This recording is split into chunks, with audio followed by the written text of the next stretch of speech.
भी कभी कोई चुनाव हो, चुनाव में सबसे पहली बात जब आप किसी भी उम्मीदवार में, जनप्रतिनिधि में देख के तो तुलना करके जब आप फैसले करने की बात आए तो दो बातों पे आप उनको तुलना कर सकते हैं, उसका काम और उसका आचरण।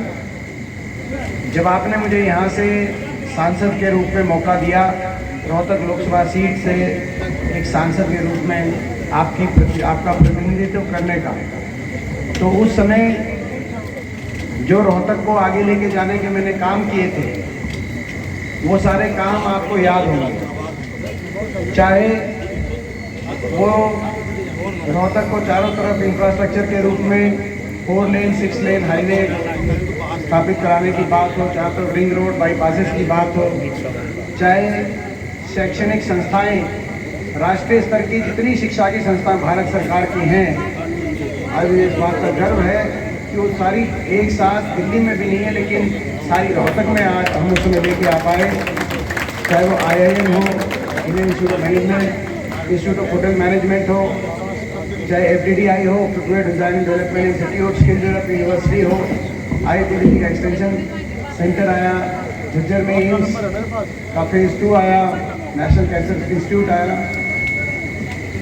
चाहे वो शहर का नक्शा बदलकर और रोहतक देश के विकास के मानचित्र पे लाने के लिए जो सारे प्रयास किए थे, तो मेरे काम भी आपको याद होंगे। और मैं इतनी सारी बात करता लेकिन मेरे काम आपको याद होंगे। उस समय ऐसा था कि कोई कई साल बाद जब रोहतक में वापस आता था तो उसको दिखता था कि रोहतक का नक्शा बदल गया, ऐसा समय था। और मेरा आचरण भी बचपन से लेकर आज तक, बहुत से यहाँ पे ऐसे बैठे हैं जो स्कूल में मेरे साथ थे और बहुत से ऐसे बैठे हैं जिनके बच्चे स्कूल में मेरे साथ थे, वो भी बैठे हैं। तो बचपन से लेकर आज तक मेरा रोहतक है, ये मेरा अपना शहर है, मैं आपका अपना हूँ, मेरा आचरण भी आपके आगे है। मैं तो आप सबसे यही कहना चाहता हूँ कि काम और आचरण की कसौटी पे आप तोल के देखो और आपकी आत्मा ये गवाही दे कि आपका ये बच्चा खरा उतरता है, तो मुझे आशीर्वाद देना, मैं आपसे यही कहना चाहता हूँ। और मैं ये विश्वास दिलाता हूँ कि आपका आशीर्वाद मैं खाली नहीं जाने दूंगा। आपके आशीर्वाद से दिल्ली पहुंचकर आपके मान सम्मान को मैं ऊपर उठाने का तो काम करूंगा ही, लेकिन ये आपका आशीर्वाद केवल दिल्ली तक का आशीर्वाद साबित नहीं होगा, ये आपका आशीर्वाद वाया दिल्ली चंडीगढ़ जाएगा और आपकी सरकार हरियाणा में दिल्ली लेके आएगी। क्योंकि और दूसरी ओर आपने देखा होगा तुलना का, क्योंकि चुनाव में पहली बात होती है, पहला मूल मतलब तुलना। आपने 5 साल दिए, जिन भाजपा के अभी उम्मीदवार हैं वो सांसद हैं, आपने देखा होगा 5 साल में कहीं आपने उनको देखा, उनके धन्यवादी दौरे का उनके पास समय नहीं मिल पाया। पूरे रोहतक लोकसभा क्षेत्र में, गांव में, शहर में वो धन्यवाद करने नहीं आ पाए।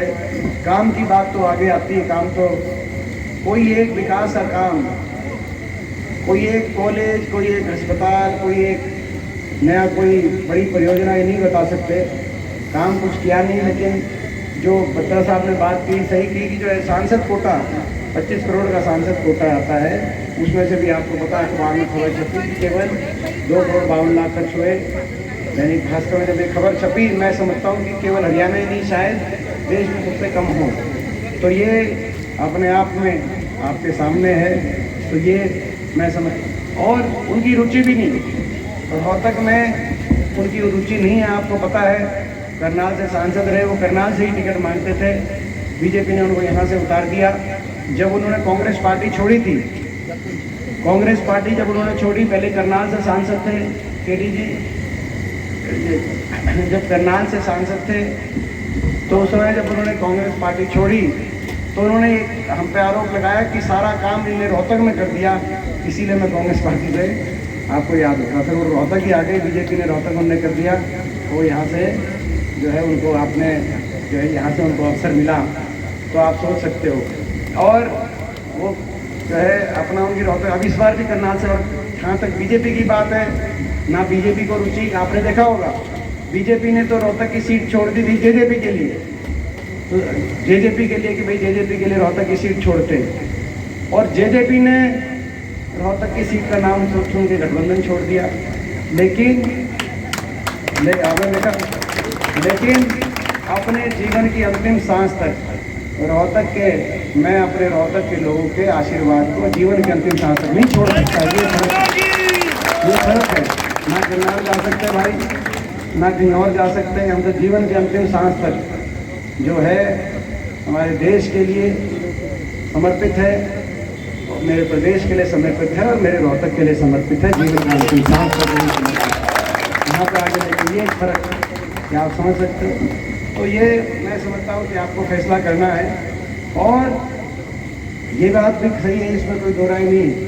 जहाँ तक रोहतक की बात है, बड़ा नुकसान हो गया रोहतक को जब अपनी सरकार चली गई। उसके 10 वर्ष के अंदर जो मन में इस बात की मेरी टीस है, क्योंकि बचपन से हम देखते थे एक बात, ये मैं राजनीति से ऊपर उठ के बात कर रहा हूँ कि रोहतक एक हमारा छोटा सा शहर का हमारे एक स्वरूप था। दिल्ली के एक तरफ नोएडा, गाजियाबाद, दिल्ली के दक्षिण में गुड़गांव और दिल्ली के पश्चिम में रोहतक लोकसभा क्षेत्र का हमारा सरकारें आई गई, लेकिन 2004 से पहले ये एहसास नहीं हुआ कि हम भी दिल्ली के नज़दीक बैठे हैं। कोई विकास कार्य हुआ नहीं। यहाँ तक कि किसी शहर कस्बे में एक बाईपास तक भी नहीं था रोहतक 2004 से पहले, आपको याद होगा। उसके बाद अपने इलाके में राज आया, आपके बेटे चौधरी उपेंद्र सिंह हुड्डा जी के हाथ में कलम आई, आपने मुझे यहाँ से अवसर दिया और हमने कोशिश करी कि रोहतक का स्वरूप बदले। रोहतक विकास के मामले में एनसीआर के एक महानगर के रूप में रोहतक भी आगे आए। रोहतक का भी अधिकार है, दिल्ली के साथ लगता हुआ एक क्षेत्र है बहुत लंबे समय तक। और ये मैं राजनीति से ऊपर उठ के बात करी मैंने। 2004 से पहले कई सरकारें आई गई, कई हमारी पार्टी की भी सरकारें रही होंगी, कई दूसरी पार्टियों की सरकारें आई, लेकिन रोहतक की तरफ ध्यान नहीं दिया गया था।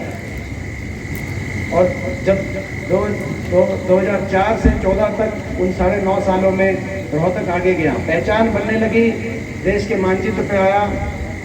उस समय सारी दूसरी पार्टियां, भारतीय जनता पार्टी खास तौर पे हम पे आरोप लगाते थे कि भाई ये सारा भेदभाव, सारा काम ये रोहतक में करते हैं, मगर वो गलत था, क्योंकि पूरे हरियाणा में काम होता था, लेकिन रोहतक जब पिछड़ेपन का शिकार था, इसको आगे लेके जाना भी जरूरी था। दिल्ली के नज़दीक है हम, दिल्ली के एक तरफ हम सीमा, दिल्ली का सीमा पे रोहतक लोकसभा क्षेत्र पड़ता है, जैसे दिल्ली की सीमा पे नोएडा और गुड़गांव पड़ता है। यहाँ भी आगे आना अधिकार था, कोशिश करी, लेकिन जब राज चला गया तो नुकसान इतना हुआ कि 10 साल में एक कोई परियोजना बड़ी विकास की तो ये बता नहीं सकते, बल्कि जो परियोजनाएं हमारे समय की मंजूर शुदा थी, या तो कैंसिल हो गई या उनका स्वरूप बदल गया। इसका कितना नुकसान हुआ वो आने वाली हमारी, हम रहेंगे नहीं रहेंगे, आने वाली पीढ़ियों को उनको नुकसान का उसका एहसास होगा। एक उदाहरण मैं देना चाहता हूँ आपको याद होगा, ये मैंने रेलवे का बाईपास मंजूर कराया था।